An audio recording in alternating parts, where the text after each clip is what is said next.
এই ঢাকা বিশ্ববিদ্যালয়ের mob create থেকে শুরু করে সর্বশেষ যে বড় ধরনের প্রবলেমগুলো হচ্ছে তার পেছনে গুপ্ত রাজনীতি জড়িত।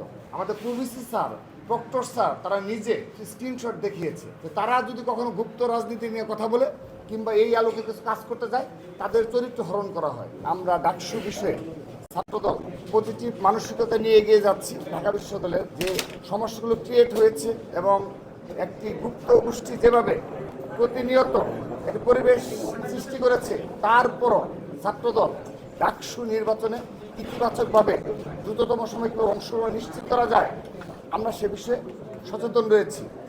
সেজন্য আমরা সর্বশেষ যে মিটিং হয়েছে রূপরেখা প্রণয়নের জন্য আমরা আজকে আমাদের সম্মানিত ভিসি স্যার সহ সর্বোচ্চ ফোরামের সাথে মিটিং করে আমরা জানতে চেয়েছি সেই রূপরেখা প্রণয়নের কী অবস্থায় রয়েছে। তো তারা আমাদেরকে অবহিত করেছে, তারা আজ একটি কমিটি ঘোষণা করছেন ছাত্র রাজনীতির ধরন এটি রূপরেখা প্রণয়নে একটি কমিটি ঘোষণা করবেন কিছুক্ষণের মাঝে। আমাদের ছাত্র সংগঠনের মাঝে 23টি সংগঠন থেকে ইতিমধ্যে মতামত নিয়েছেন।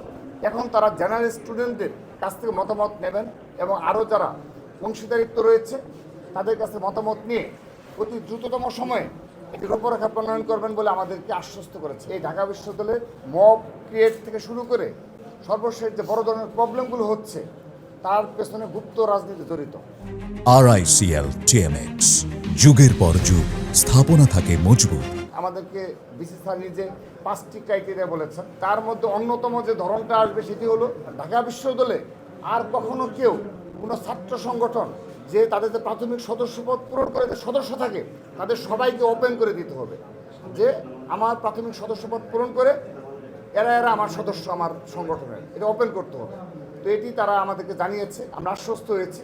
আমাদের প্রভিসি স্যার, প্রক্টর স্যার তারা নিজে স্ক্রিনশট দেখিয়েছে যে তারা যদি কখনো গুপ্ত রাজনীতি নিয়ে কথা বলে কিংবা এই আলোকে কিছু কাজ করতে যায় তাদের চরিত্র হরণ করা হয়। তো তারা তাদের সে আত্মীয় কথা আমাদের